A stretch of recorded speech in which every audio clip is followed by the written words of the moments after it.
Hello everyone, this is Historiansplaining. A historian tells you why everything you know is wrong. These lectures are on SoundCloud, iTunes, Stitcher, YouTube, and other platforms. And if you can help to keep them coming and you want to hear all of the materials, please go to my Patreon page and contribute whatever you can, even if it's just $1. So it's been a couple of weeks since I posted new material, but I promised a while ago that I would produce a segment about the history of policing. And I'm going to focus on the origins of policing, how this activity and how police forces came about. Now, it might sound a little strange or surprising that would be a historical topic. It might maybe strike some people sort of like the History of Sexuality, the famously provocative title of Michel Foucault's book, in that it might seem to some people like such a thing shouldn't have a history. It must be just a kind of natural part of the world or self-explanatory, that it shouldn't have a historical origin and evolution. And I think it is common for many people to just assume that police and the activity of policing, the stuff that police do, is just natural and obvious and self-explanatory, and that it shouldn't have a specific origin in a specific place and time. But in fact, it does, at least to some degree. Some people might immediately think, well, policing is just another word for law enforcement, and it is common for people to use law enforcement or law enforcement officers as just a kind of byword or synonym for police. But in fact, when you think about it, that's really not true. Police are by no means the only people who enforce the law in our society, in modern day America or Britain. All kinds of people enforce the law all the time. There are different sorts of public officials. There are health inspectors, building safety inspectors who enforce the law. There are judges, magistrates, security guards, people like teachers enforce the law if they break up a fight in their school, and even just ordinary lay people enforce the law all the time by locking their doors or shouting out their window at a trespasser and saying, "Get off my property," or calling 911. Whatever it is, all kinds of people in all kinds of situations take action to enforce the law. Police are hardly the only ones who do this. So simply calling police law enforcement is really much too broad.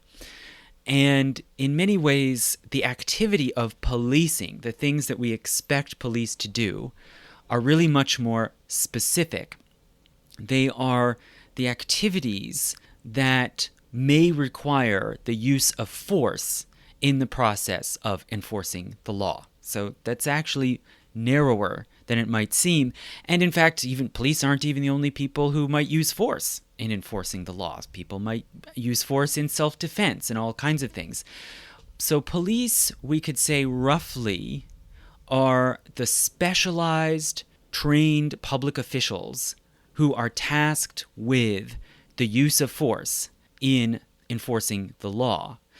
And there are many different ways that can come into play. So if we think about, well, what do police do? What are the things we consider to be policing? And break that down.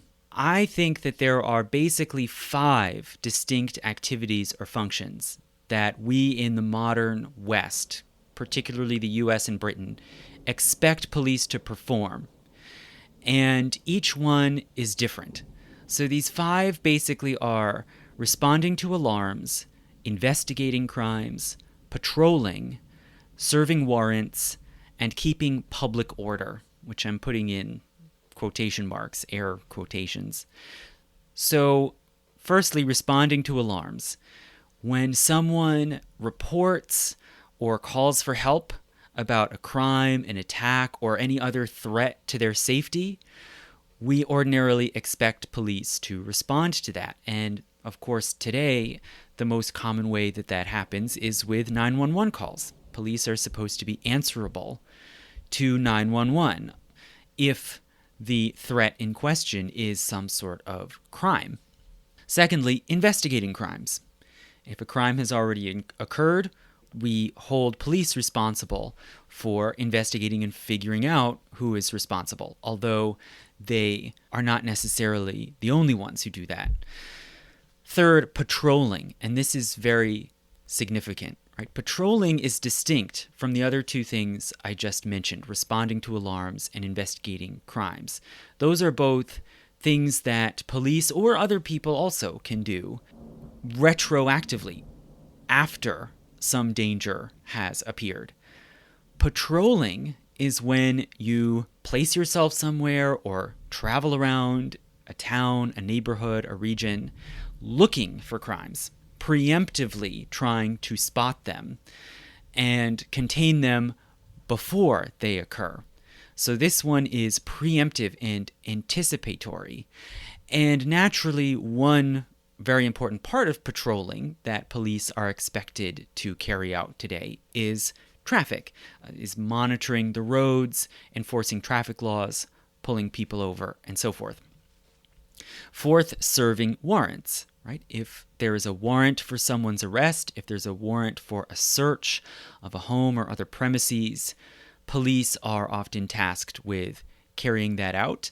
And in this way, they act out the decisions of the judiciary and have their authority from the court system. And fifthly, keeping public order. This is probably the most loose, amorphous, or elastic role that we put police in. It can follow from patrolling or responding to alarms, but police are supposed to do things like break up fights, contain protests or riots, and remove nuisances or obstructions, things like noise complaints or things obstructing the road, blocking or threatening traffic. This is a very sort of broad task or function that we still assign to police, but that also is very significant and doesn't necessarily just fit neatly within law enforcement. With all of these responsibilities and tasks come certain powers that are granted to police in order to carry out these functions. The ability to stop or detain people, to pull over motor vehicles, make arrests, and, as I said, to use force, including sometimes even to use deadly force. In order for a public bureau or office to be understood as police, it really has to combine all of those above 5 functions.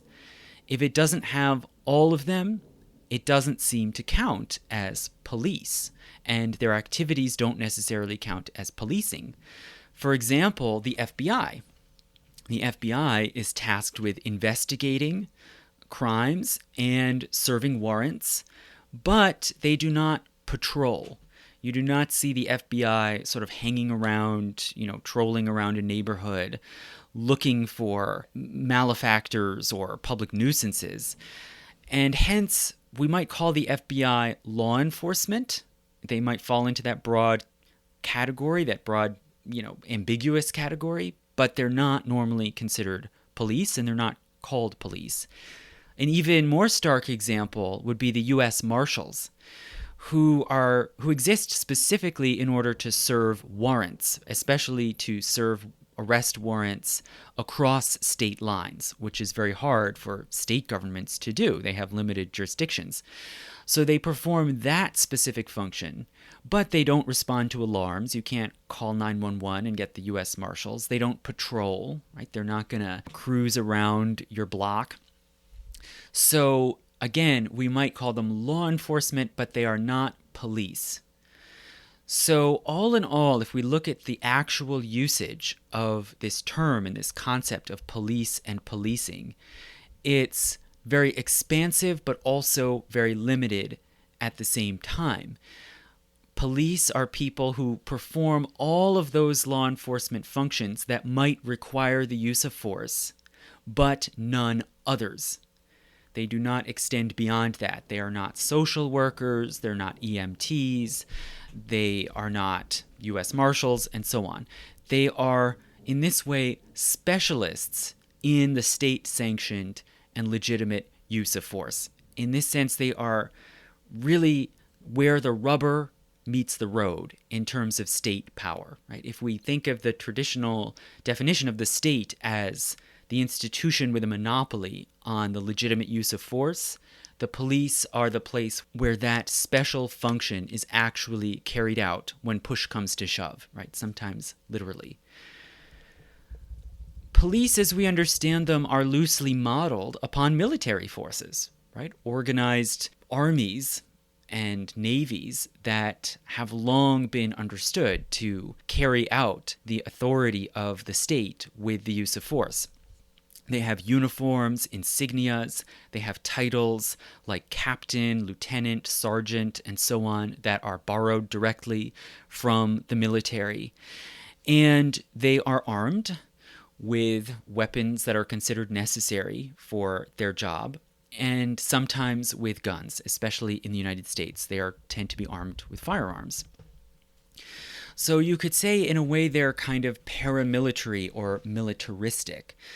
And this basic understanding, this concept of the police or a police force, is fairly new and modern. It is not something that goes back into the mists of time. It's something that arose mainly in Britain and the United States within the last 200 years in the context of English common law, which still has power in both Britain and the US.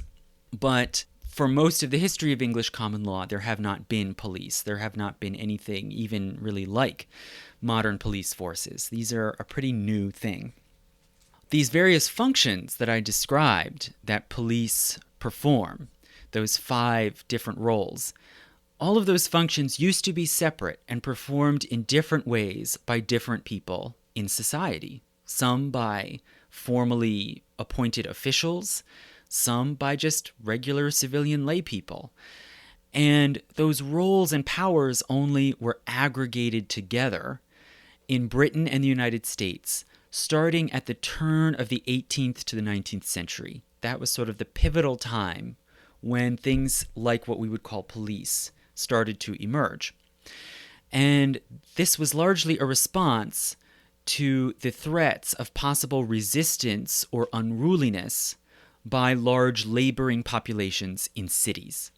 So the police are a creation, a modern creation, put in place to deal with problems in cities, at least problems from certain people's points of view. And they were previously really unknown.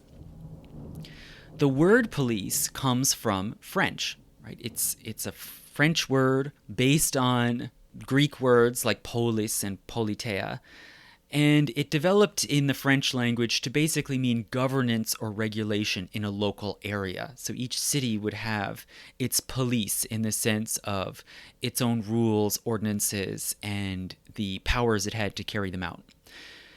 And the word carried over and started to appear in English beginning in the 1790s. The first known use of the phrase police officer dates to 1794.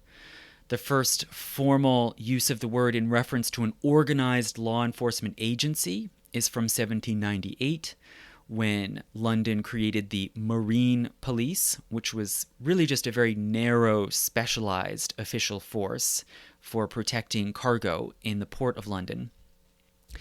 And the institution and concept of police as this sort of all-purpose law enforcement agency really only appeared and became common after 1800.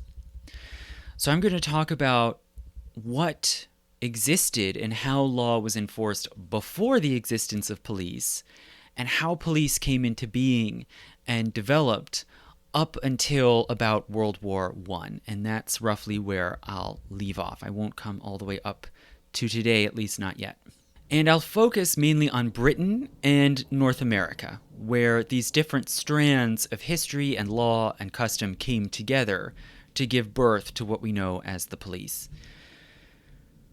So if we go back into the earliest Anglo-Saxon society that we know of, law and order was kept in large part by the practice of vergeld, where people were organized into bands and tribes who would basically protect their own, right? Fend off attackers or hostile outsiders. And disputes would be managed through the paying of fines. These sort of social groups that people belonged to would have a fund of gold, their Wehrgeld, and they would pay out fines if someone from their group committed a crime against someone else. And in this way, you can see it as a kind of organized or regularized vigilantism, right, with the different tribes, clans, or individuals sharing some basic set of norms and standards that allow them to settle grievances through paying a Wehrgeld. Now, little by little in Anglo-Saxon England in the early Middle Ages, a more systematic organization began where Anglo-Saxons who lived in English villages and manors would be organized into groups called hundreds, which were supposedly in concept about 100 households. And this 100 was expected to meet regularly and manage their affairs and enforce social rules and laws and settle disputes, much as might have been done before with the Wehrgeld. And they could respond to alarms if there was an attack or a robbery or a kidnapping. Someone should raise an alarm, sometimes called a hue and cry, and all the people of the 100 were expected to respond. They could pursue offenders, make arrests, and they also could hold trials. So whether they caught an outside attacker or bandit, or if someone within the community committed a crime, a rape, a murder, abuse, they could be jailed and put on trial. But this raising of a hue and cry or alarm was really critical, both to catching malefactors like criminals and also to respond to possible attacks, right, by whether it's by Vikings or Picts or whatever sort of outside enemies might come in. And the 100 could gather a militia to defend the local area. So this was the rough sort of customary practice in Anglo-Saxon England in the early Middle Ages. After 1066, the Norman rulers started to standardize this system more and to spell out more specifically the legal responsibilities and powers of the 100 to control crime. And most importantly, in 1285, the king proclaimed the Statute of Winchester, which was the most important law regarding crime and justice in the High Middle Ages. And the Statute of Winchester codified this requirement to raise and respond to a hue and cry. So the 100 was considered collectively responsible. If a crime happened, an attack, the alarm must be raised, and everyone in the 100 is responsible for gathering together and reacting. And it made the hue and cry a legal term, so it was now codified in written law. And the statute required the people of the 100 not only to try to catch a criminal or an attacker, but also to pursue that person, those suspects, beyond the bounds of their own town and go out into other parishes or towns or shires and continue raising the hue and cry and gathering a larger and larger force until the evildoers were caught. So there was this massive collective responsibility, not just to defend yourself and your own little village or manor, but to defend the wider public. So in addition to this system codified by the Statute of Winchester, there also was sometimes intervention by higher authorities of one sort or another to try to stop crime or violence and to try and punish offenders. So sometimes lords of manors and estates would also enforce the law and hold a court, maybe at their own manor house, and question people, investigate, and mete out punishments. And over the course of the High and Late Middle Ages, more and more of these sort of higher level designated officials became involved as the English common law evolved. And common law refers to standardized laws throughout the realm backed up by the authority of the king. And certain royal officials then were empowered to enforce and carry out this common law. And the most important and most universal one was the office of sheriff. So in the 9th century, the Kingdom of England first began to create this office with the title of sheriff, and the word derives from shire reeve. So a reeve is a caretaker or custodian. You might have a reeve of a manor or an estate. But a shire reeve is understood then to be a custodian or caretaker of a large area, an entire shire. And they were somehow appointed or approved by the king. And the duty of the sheriff, most of all, was to respond to alarms. They would be alert and vigilant, and when an alarm was raised, they should respond with force and pursue and arrest offenders, and they had the ability to jail suspects. But sheriffs were not usually expected to patrol, right? They didn't go around, pacing up and down the street or riding around on a horse on the roads looking for crime. They were expected to be on call if crime or violence happened. Of course, they couldn't perform these functions well alone. They might call on friends, allies, trusted citizens, but they also could appoint deputies. Right? They had this ability to deputize civilians and bring them into their law enforcement activity. So the sheriff remained as the main specialized law enforcement official in the English-speaking world for almost 1,000 years.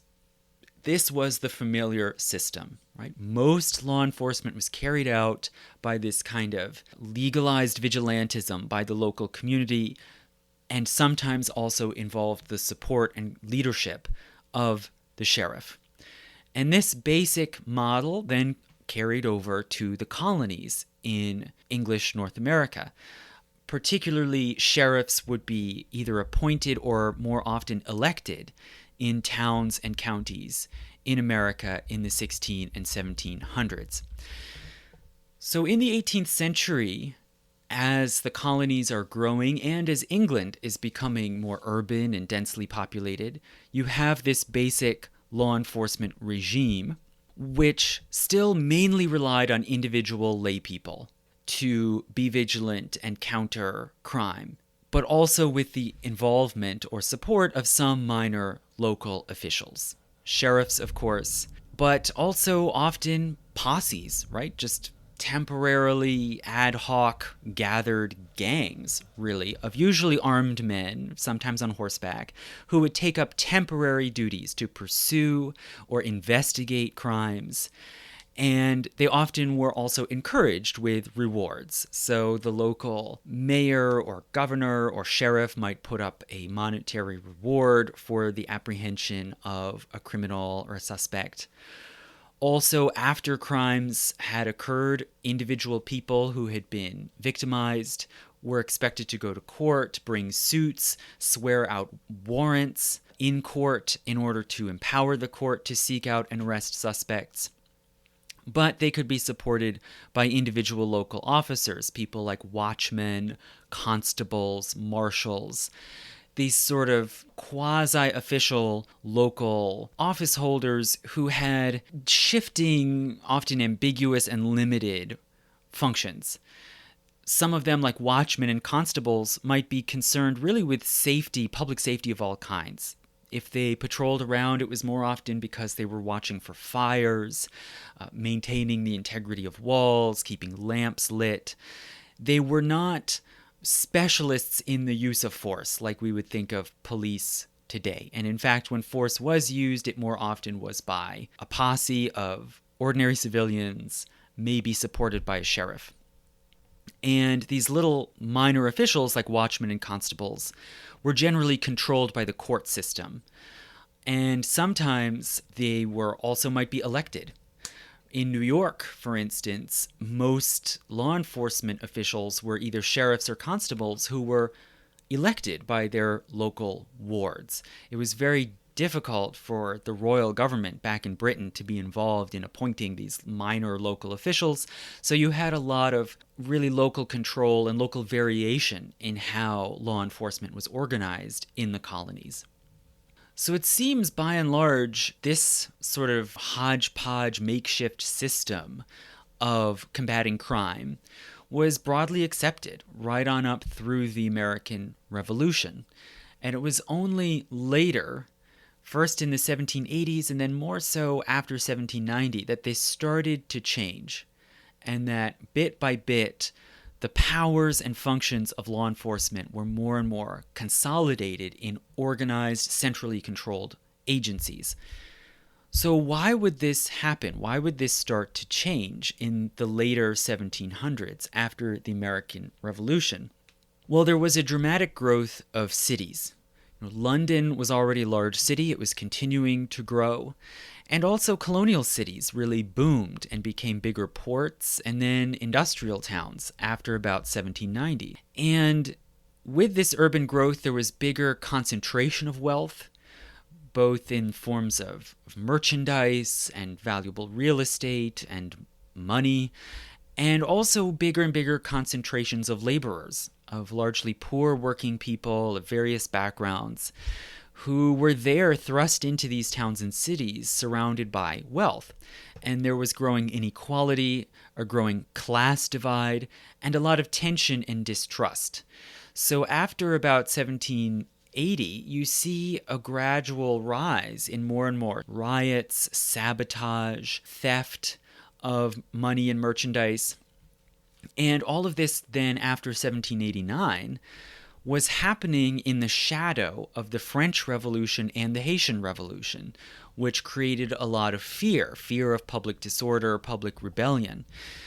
So it was in this context of rising conflict and fear and distrust that the rudimentary forerunners of police started to emerge. So firstly, many ship and factory owners started hiring private guard forces that were organized almost like little private militaries to protect things like ships and dockyards and factories. And some of these entrepreneurs, business people, also started to ask for cities to step in as well and try to manage or prevent resistance and disorder by laborers or sailors. So these early forerunners of police were at first largely unofficial, but with more and more demand for full-time officers to keep order and protect property, you see first the creation of a so-called marine police organized specifically to protect valuable cargo on the ships and dockyards and warehouses of London in 1798. So London in this way leads the way by first starting to think of the existence of such a thing as a police force, but it is just a very narrow, specialized force specifically aimed at protecting particular kinds of property in a particular place. These sort of forces, like the Marine Police in London, largely carry over the functions of these private guard forces that had already been organized and hired over the past 20-25 years. The first forerunner of a police force that we can see in the United States is actually a little earlier, although it was not called police, but it was similar in a lot of ways, and it would evolve into a police force. The first one was in Charleston, South Carolina, and it was created in 1783, the Charleston Watch and Guard. So this Watch and Guard force in Charleston was not entirely unusual.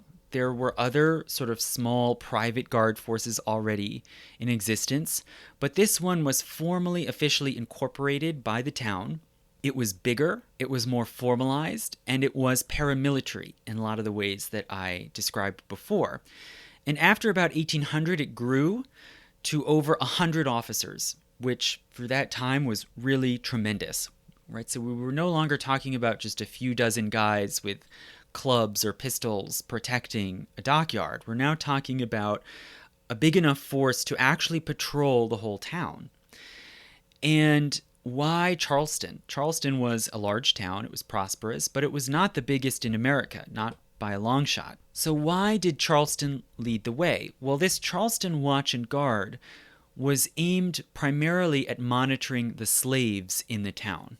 So it was combining the roles and functions of these sort of private guard forces that already existed together with the slave patrols that were growing and developing in the countryside of the American South, where slave plantations were growing and spreading.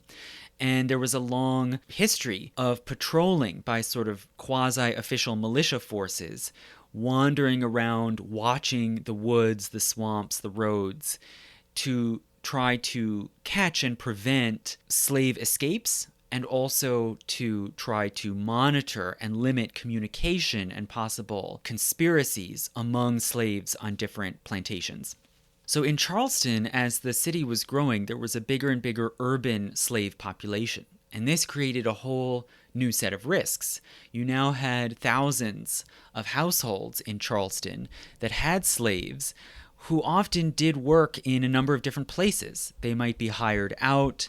They might be going to the market to sell or buy goods. They might be doing work at the harbor, in the shipyards. So there was a lot of movement among slaves in this growing town. And so there was increasing concern that there should be some slave patrol type force in the town to monitor what was happening and try to prevent possible plots, riots, rebellions. And in fact, this watch and guard grew even more after 1822, the year of the Denmark-Vesey plot, which was a major widespread plan among slaves in Charleston to rise up and strike for freedom, and it was foiled by 10 arrests made on June 19th, 1822. So this sort of furthered the sense of urgency, you might say, in Charleston to grow and expand this watch and guard force, which eventually became like what we would call a police force. Nonetheless, the first formally constituted citywide police force expected to perform all of those law enforcement functions that I named before and really carry out the sort of direct, hard work of law enforcement on the street in a city was created in London by the Metropolitan Police Act enacted in 1829. And by that time, London had grown even larger. It was well over 1 million people, and it had many migrant workers who had come into the city, British, Irish, even some African and West Indian, and thousands of them were working in the workshops and small factories, the docks and dockyards, in the poorhouses, and there was a lot of anxiety in London about these masses of workers and what they might be up to, in the same sort of way that people were concerned in Charleston about the slave population. And the Metropolitan Police Act was spearheaded by a member of Parliament named Sir Robert Peel, who convinced the House of Commons that they ought to create a standardized, centralized police force. So this really becomes the blueprint for what we think of as police forces.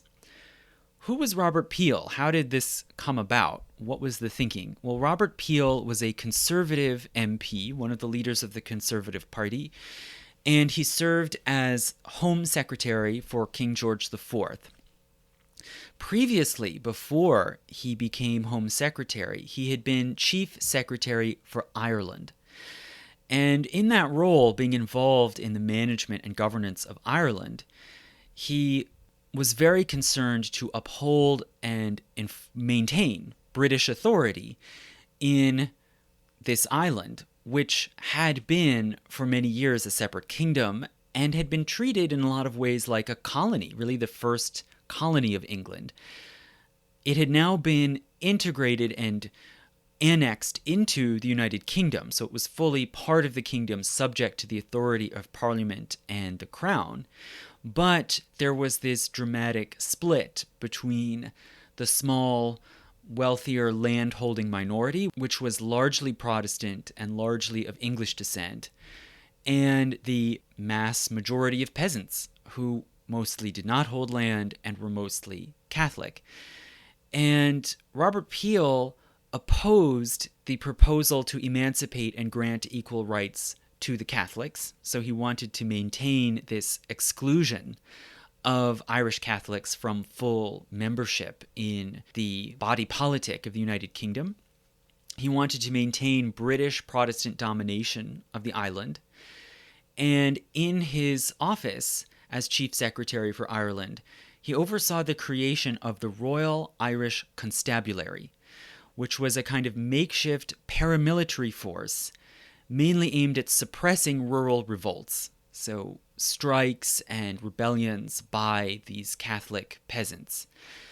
And this Royal Irish Constabulary was a sort of new, odd, hybrid creation. It wasn't a local militia completely just rooted in the population of the land, but it also was not exactly a foreign occupying army. It was something in between, and it was made up of a mixture of Irishmen, so people from within the country, but who were mostly elite, mostly Protestant. But because they were from the country, they could maintain at least some veneer of legitimacy in their actions to try to tamp down resistance in Ireland. So it seems that Peel took this basic model and used it in creating the London police. This new police force would be centrally hired and managed by royal officials. It would be armed, although not with firearms. They would be armed. And they would have the power to control the workforce in London, which also incidentally was largely Irish. A lot of these poor Irish peasants who couldn't support themselves on the land were going and working in London. But the staff, the personnel of this new police force was recruited mainly from outside the city and outside of these poor Irish laborer neighborhoods that they were supposed to be policing. And they were encouraged to stay out, to not move in to the inner city, but to stay out in these outer villages and neighborhoods. So it was very intentionally a police force that was supposed to be aloof from the population of people who needed to be patrolled and monitored and, if necessary, repressed. This London police force then was used as the main model for police forces in the United States when they first started to be formally founded. This started with Boston in 1838, the first municipal police force in the U.S., if you do not count the Charleston Watch and Guard. Then New York City in 1845, and in 1854, Philadelphia merged together various local constabulary groups into a city police force. Now, interestingly, the largely immigrant laboring population that these early police forces were aimed at monitoring and controlling were also largely Irish, right? Especially after 1840, you get waves of Irish migrants into the United States. So right from Ireland itself to London to America, there's this common pattern of police forces being created largely out of concern or fear about the Irish population. This new New York City police force then was used critically to suppress the draft riots that broke out in New York in 1863 during the Civil War. But those riots were so enormous that the police actually had to get help and support from the U.S. Army. And this, again, is a common pattern that in many instances, if riots, strikes break out, disorders of one sort or another, the police form the first line of defense to try to contain or quell them, but then the military or the militia might be called in as well if needed. So an important point to take from this early era of police development up to about 1850 is that the divide between the police and the public that they're policing was a feature, not a bug. When the loyalty and obedience of the populace are in question, the authorities, the city governments, the royal government, want outsiders to police them, who can be relied upon to use force when necessary to suppress disorder or disobedience. In the US, there were two different major populations that the governments and the elites were worried about. In the South, it was mainly African Americans. As I said, that's why the Charleston Watch and Guard developed. In the North, it was immigrant workers, particularly Irish, but not exclusively Irish, also Germans, later Italians, Poles, and others. But it was these mostly continental European and Irish, mostly Catholic working people who were coming in working on the ships, the shipyards, the factories, the construction sites, the railroads.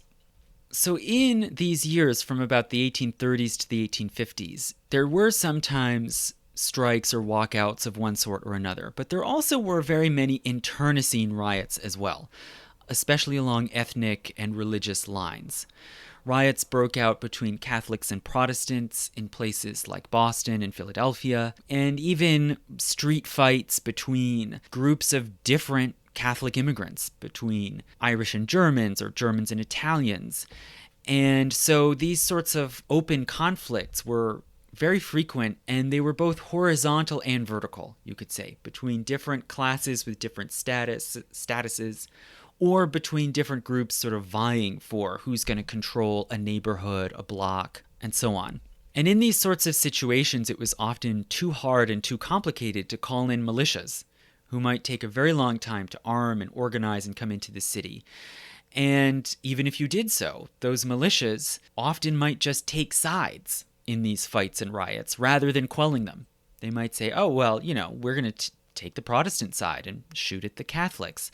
So it was really inadequate to rely on those sorts of old mechanisms. And more mayors of cities in the United States see that they really need an armed force under their own control, answerable to themselves alone, who will crack down on these sorts of riots and disorders. So the model of a police force, which you see in London, in New York, in Boston, in Charleston, it slowly spreads and is adopted in more and more cities, including increasingly in smaller cities, after 1850, from about 1850 to 1900. These police forces were never elected. That would defeat the purpose in the views of the mayors and other politicians who spearheaded their creation. They were not locally controlled by wards or local councils. They were answerable to the mayor. The common pattern, at least in the 1850s and 60s and 70s, in the mid-19th century, the pattern was that they were intentionally composed of people who were very unlike and very separate from the neighborhoods that they policed. These mayors who oversaw and commanded these police forces often, though, had multiple competing loyalties. So very often they wouldn't really care about the wishes or the interests of the particular immigrant neighborhoods or working class neighborhoods that the police were patrolling. But they might still be thinking about who are their voters, what sort of groups do they have to placate, whose favor can they win by having the police treat them a little nicer, in a little more tolerant way, whose favor can they win by hiring some people as police or even as higher level officers of the police force. And little by little, the police start to evolve and become more closely connected to these populations that now in many places also can vote and have some political power. But before we get into that, we should note that the first impetus for the creation of these police forces up through the 1850s, the first impetus is for riot control. That's the main point. We need someone who can suppress rebellions, attacks, arson, street fights by these populations that the mayors and the elites see as unruly. Only later are the duties of police then extended. And after 1850, more and more you see police who are largely salaried, so they're being paid, they're taking up a certain amount of resources. the mayors start to put them to greater use, not only in monitoring and quelling riots, but in patrolling, looking for crime, things like robbery or assault. They start to be put to use pursuing petty criminals, making sure that they're brought to justice. So the sort of things that local posses might have done previously, those jobs more and more are shifted to these police forces. They also start to do things that maybe don't necessarily involve crime, like tracking down missing persons, children who have wandered away. If you have police and they're patrolling around and they're being paid, you might as well have them do these roles.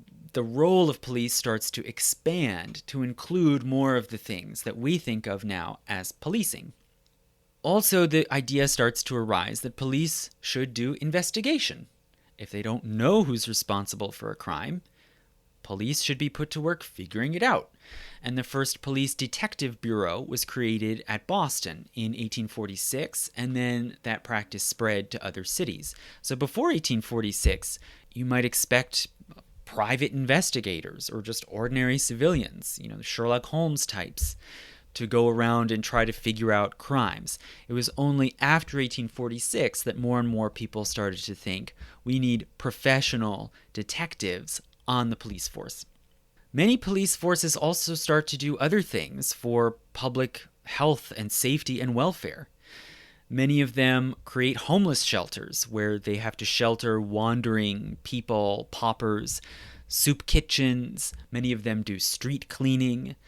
So the roles of police in the mid-19th century even expand beyond what we would consider law enforcement to a kind of all-encompassing, multi-purpose public health and safety agency.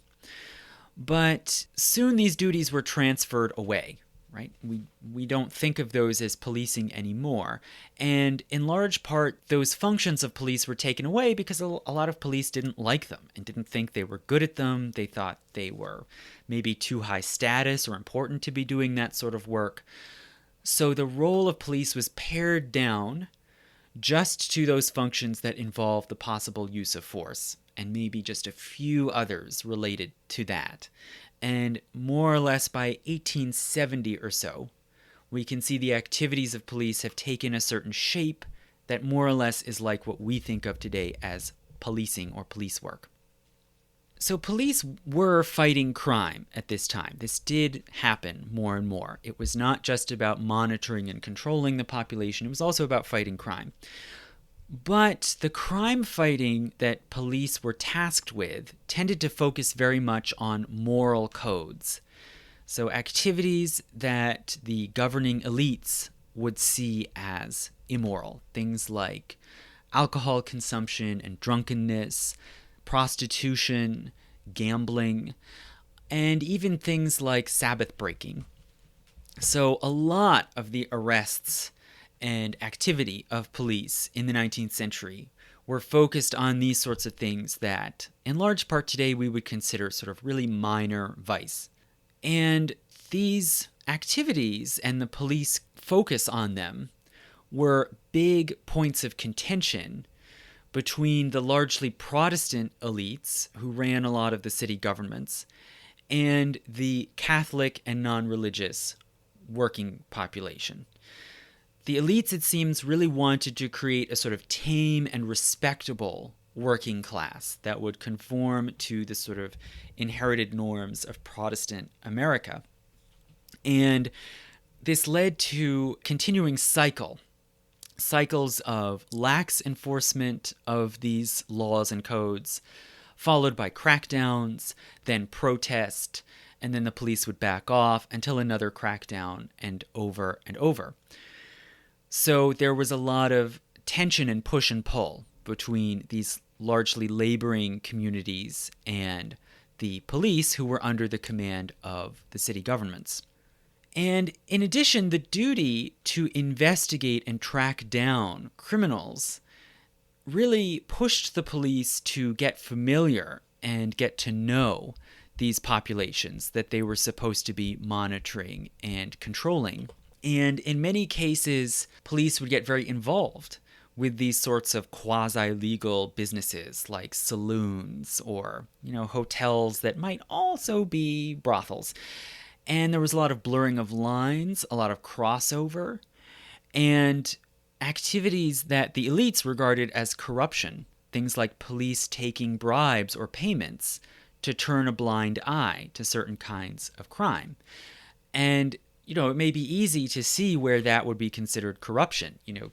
Go to a saloon and say, hey guys, if you pay us a little bit under the table, we'll allow a prostitution ring to operate here and just pretend we don't notice.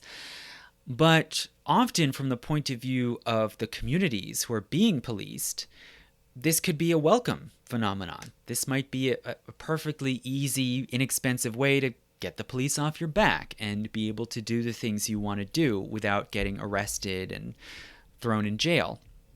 But as this practice develops through the later 19th century, it led also to cycles of scandals. So just as there were cycles of crackdown, laxity, crackdown, protest, so there were also cycles of scandals. And many reformers who tended to come from sort of middle class or respectable Protestant backgrounds would try to root out this corruption and call for impartiality, consistent, uncompromising law enforcement. And often, in America especially, these reformers would invoke the example of London and kind of idealize the London police force, which they saw as very professional and very impartial and able to enforce the law across the board. After about 1870, as you get into the later 19th century, there are also important distinct developments in America that set them more and more apart from the London example. Already at this time, there was an early militarization. So we might talk about militarization of police in, say, the 1980s, 1990s.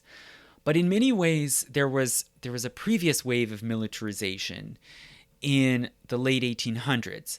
There was increasing drilling, loosely copying what you'd see in military units, the issuing of firearms. It became more and more common for police to officially have guns issued to them, and the creation of uniforms, particularly blue uniforms.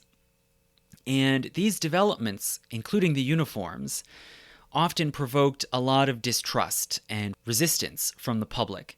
The reaction to the first appearance of uniformed cops on patrol was a lot like the reaction to Google Glass a few years ago.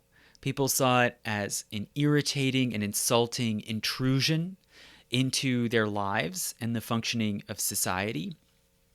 And in many cases, people fought back, attacked uniformed police officers, drove them out of their town or their neighborhood. Police were openly mobbed in the street and hounded out. And many cops, understandably, refused to wear these uniforms. They didn't want to be pointed out to everybody all around them, hey, I'm a cop and I'm here to patrol and watch you and maybe arrest you. Some of them also saw it as unseemly. It was a sort of fancy livery like you'd see among servants in Europe. It was foreign, un-American. And also a lot of the cops didn't like being spied on by their own bosses, who then could hound them and make sure, are you patrolling? Are you making arrests? You're not allowed to sit and have a drink at the saloon and fraternize. You have to be constantly on the job. So for all kinds of reasons, both the public and many police themselves really hated these developments. Many cops were fired or resigned if they refused to wear the uniforms. And a lot of why there was this massive public reaction was for all the reasons I've already mentioned. But also increasingly in the late 19th century, the cops are expected to watch and constrain a bachelor subculture. So now they're not only thinking about how do I prevent a massive riot from burning down a warehouse in the Irish neighborhood, but they're also thinking, how do I prevent things like little gangs of young men from getting drunk and harassing women or going to a brothel. And this sort of unrespectable or immoral bachelor subculture is under attack, and many of them fight back. So there's a period of clashes and even, you could say, sort of riots between these sorts of local gangs and police. But by about 1890, people are starting to adjust to these changes. And more the duties and practices of police forces are becoming more standardized. They're commonly adopted among cities across the board. And the public starts to adapt in various ways.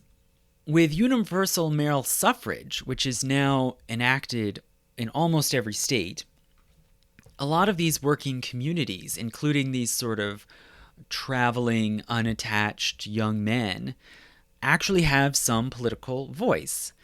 And with that, you get more and more intense political competition for votes between different political parties and machines. There's more and more penetration of democratic competition.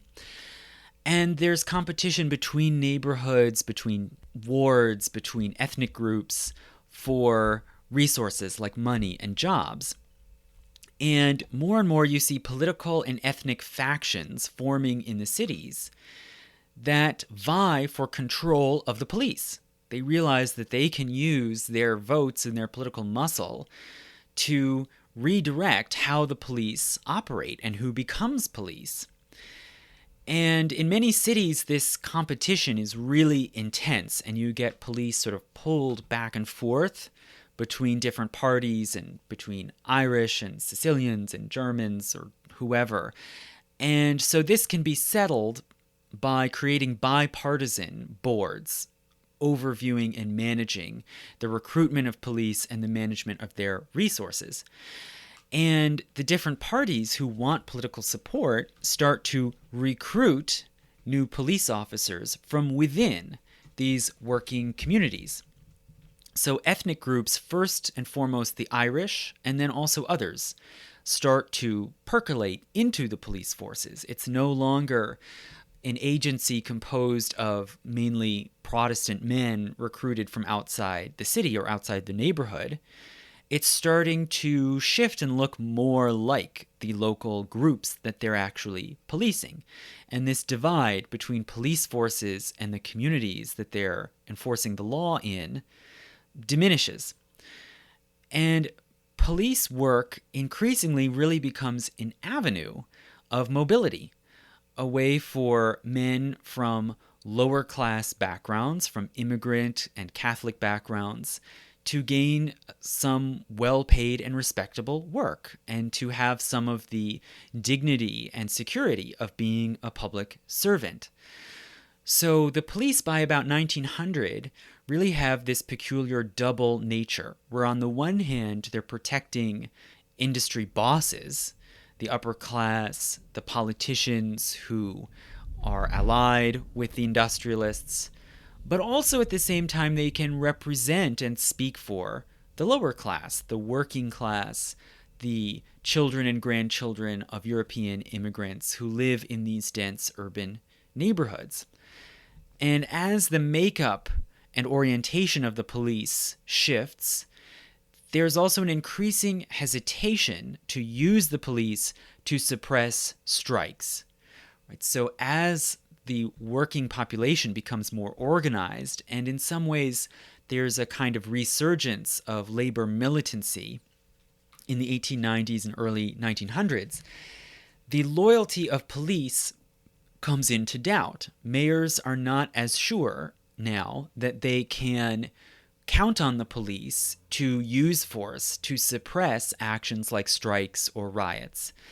And it seems increasingly possible that, as with the militias decades earlier, these police might even side with striking workers because they have a lot in common with them and may know them as part of the community.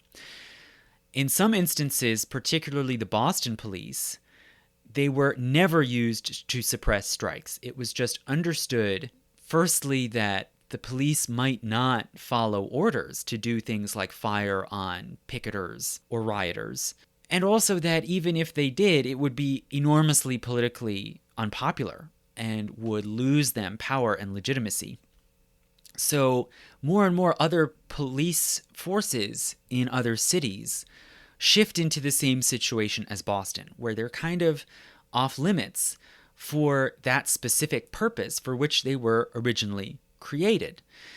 And more you see in owners of industry, railroads, shipyards, factories, turning again back to the use of private guards, privately hired sort of paramilitary forces, particularly the Pinkertons, who specialized in the suppression and countering of labor unions. As the police shift and evolve, they also become harder and harder to control centrally, and cops on the beat become more and more independent. The training of police was pretty loose. They might be drilled in certain ways and they might be taught certain rules and given a manual. But when they're out there patrolling, there's no telling what they'll encounter and what sort of choices they'll make in the moment. A lot of them are out there alone or in pairs. And a lot of police work was more and more improvised, shaped by what police officers themselves thought was appropriate or by the community norms, what the local people actually wanted police to do. By 1900, there's a lot of ambiguity and a lot of gray area about what exactly police are supposed to do and what are the proper limits of their powers and their actions. Particularly, what are reasonable grounds of suspicion? What is adequate grounds to stop someone, question someone, arrest someone? That's a big ambiguity that was not often worked out and is still a problem to this day. Another is the appropriate use of force. How much force should a police officer use? What is warranted? What is permissible? And when is it okay for a police officer to use deadly force?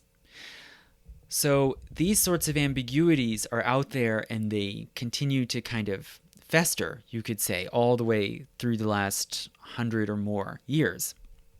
And as different police forces evolve and negotiate these boundaries, there's a really wide divide in how different police are received and viewed, and whether they're seen as legitimate arms of the law, and whether or not they're accepted in their communities. On the one extreme, there's London. In London, the royal government is very concerned about how police will be viewed and whether they will reflect poorly on the authority of this very elite-controlled government. And so in London, there are very strict limits on the use of force. They do not have firearms. And even with the limited arms they have, there are very strictly enforced rules, and the police are expected to work very hard to gain the trust and acceptance of the public. And by about 1910, they had done so to a great degree. On the other extreme was New York. In New York in particular, there was very frequent violence and brutality, a lot of even cycles of violence between civilians and police. The politics in New York were much more democratic than in London, but they were also highly, highly partisan. There was really bitter partisan political competition, and that partisanship infiltrated into the police and who was hired and who was governed. And so there was very little trust in the impartiality of police, and they had much less legitimacy than, say, the London Metropolitan Police. Outside of those two instances, there was all kinds of variation, where different people in different towns and neighborhoods might feel very differently about their police and have different ideas of whose interests the police really served. But as I said, all in all, in the United States, police became more and more independent from mayors and politicians and party bosses, and they gradually became more responsive to the communities they were situated in. And sometimes some police forces even came to see themselves as part of the working class with class interests like other laborers. And this development culminated, you could say, with the first police strike in Boston in the fall of 1919, when the police organized and they wanted recognition from the city government as a labor union, and they wanted to affiliate with the AFL, the American Federation of Labor. And officials in Massachusetts responded very negatively and vehemently. And when the police went on strike to demand recognition, better pay, better working hours, the militia, ironically, were brought in to the city as scabs to replace the striking police. So police forces that had originally been created in order to suppress actions by workers like strikes were now themselves on strike and being, in many cases, threatened and coerced by the militias. There were multiple marches and riots over several days in September 1919, and 8 striking police officers were killed by state militia. And ultimately, the governor of Massachusetts, Calvin Coolidge, stepped in and ensured that all the striking police were fired and replaced, although the replacements were given better pay. So ultimately, it did result in an increase in pay, but it did not benefit all of those officers who had been fired. And this clash, in which Calvin Coolidge stepped in and really took a stand against the AFL, is what brought him to national prominence, and he later became vice president and president.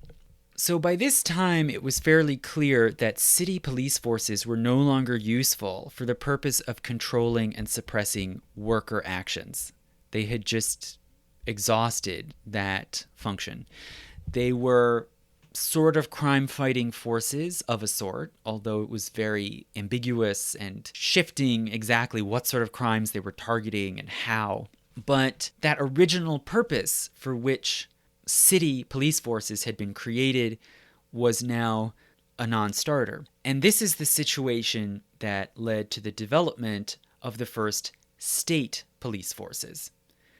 So if these issues of strikes and sabotage and riots were so endemic in the cities, why did state governments feel the need to create statewide forces that could patrol and make arrests all around the countryside? That was partly due to this situation with the evolution of city police forces and also because of labor actions outside the cities. But the first forerunner of what you could call a kind of state police force was in Texas, the Texas Rangers. And the Texas Rangers were organized in the 1820s when Texas was still part of Mexico. It was in the province of Coahuila y Tejas. And at that time, there was an increasing migration of Anglo-Americans into that part of Mexico, and they organized among themselves a sort of quasi-official paramilitary group that mainly was aimed at protecting settlements of Anglo-Americans in Texas as against Native Americans, and at sort of battling and holding off possibly hostile indigenous nations. And only gradually, little by little, after Texas became part of the U.S., did it evolve and shift into more of a crime-fighting force, like what we would call state police, although they're still called the Texas Rangers. The first force specifically and explicitly created as a state police was in Massachusetts in 1865. But it was a pretty small force. It really couldn't do all that much. It didn't have much of a role. It really didn't play much of a part in the 1919 strike, for instance. And the first really big and important and impactful state police force was created in Pennsylvania in 1905. So why did Pennsylvania take this dramatic action in 1905? The big cities in Pennsylvania already had their own police forces. Philadelphia's dated back to the 1850s. It was one of the oldest in the country. But after 1900, the state legislature was dominated to a great degree by the coal mining industry. That was the biggest single industry and employer in the state of Pennsylvania. And in the early 1900s, between about 1902 and 1904, there was a series of coal mine strikes at these rural mining sites around the Appalachian part of the state. And this wave of strikes really scared the state government. The possibility of crime, rebellion, and also of simply losing this lucrative industry.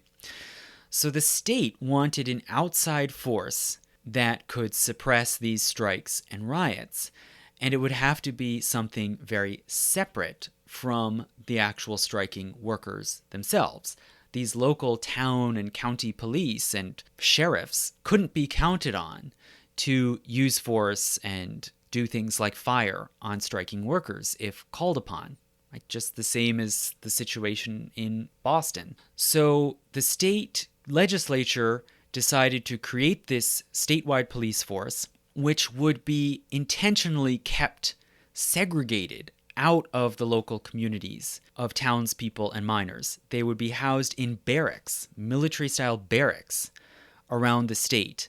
And local people apparently hated this development, saw them as enemies, and derided this state police force as Cossacks, referring to the imperial cavalry that was used by the Tsars to enforce imperial authority in Russia. So by 1919, 1920, if we round out our story about that point, we can see that there was tremendous variation in the class position and roles of different police forces. Right? They played different parts and were viewed differently in different cities. You might have, within one city, you might have a municipal police force and a state police force. And these two might have different roles and different powers and might have completely different relationships with the people they're policing. So there was huge variation in how different police were viewed and trusted or distrusted in their different communities.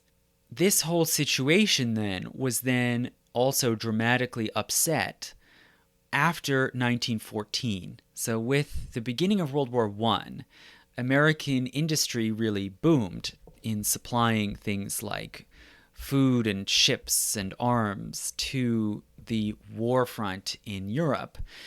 And with that industrial boom, a northward migration of Southerners was stimulated. So you might remember, as I said before, in the South, the large laboring population was largely African American, not entirely. In the North, it was mostly European immigrants of various backgrounds and their descendants. Well, that whole picture starts to get shuffled after 1914, when there's this huge demand for labor, especially in big cities, especially in big northern cities, and both black and white Southerners start to migrate into these cities. And there's a kind of unpredictable mixing and intermingling of different people from different backgrounds, including people of different colors who are classified differently according to racial laws. And this puts police in a very peculiar position and a precarious position. By this time, by 1914, the police are largely made up of what later writers would call white ethnics, although that was not really the term at the time. So people who came from European backgrounds such as Irish, Italian, Polish, Portuguese, who had been very severely discriminated against in American society, had been excluded from neighborhoods, excluded from jobs and workplaces, and particularly excluded from elite universities. And because they were excluded from universities, Harvard and Yale did not want to fill their freshman class with the sons of Italian and Polish immigrants. Because they were excluded from the universities, they were excluded from lettered professions like law and medicine. And so the police had become a sort of alternative avenue for people to serve as leaders in their communities. Well, these people who more and more staffed the police, they may have come from low-status positions in the point of view of the northern cities at that time, but they were still legally classified as white. And as such, they were still generally treated and viewed as higher status than African Americans. So they were in this weird kind of in-between position, again, of working for the elites of society, but also trying to act as protectors and advocates for their communities, and also being lower status in the eyes of many people, but still higher under law and custom than African Americans. And so this created a tinderbox situation where African Americans start to move in to cities like Chicago or Detroit or Philadelphia in very large numbers. And people have to negotiate. Where are we going to accept these African Americans? Where can they live? Where can they work? What are the limits and the boundaries now that these northern cities are becoming more complex? And police are thrown into the middle of a situation where many people expect them to sort of guard the boundaries and keep these new laboring populations coming into the city under control, as they had been expected to do almost 100 years earlier. So when we talk about the controversies about police today, a lot of that goes back to this peculiar and, you might say in some ways, impossible situation into which police were thrown as the northward migration from the South began. So I'm not going to get into that. I'll leave off these past 100 years or so for possibly a later discussion. But this is the picture you have to understand that could only come into being after a previous 100 years, a previous century of creation and evolution of police and the concept of policing. So I expect that next I will produce another installment in my series on the history of the United States in 100 objects, and that one will be Patreon only. So if you want to hear the next one, please go to my Patreon page and support at any amount you can, and you'll have full access to those Patreon only materials. Thank you.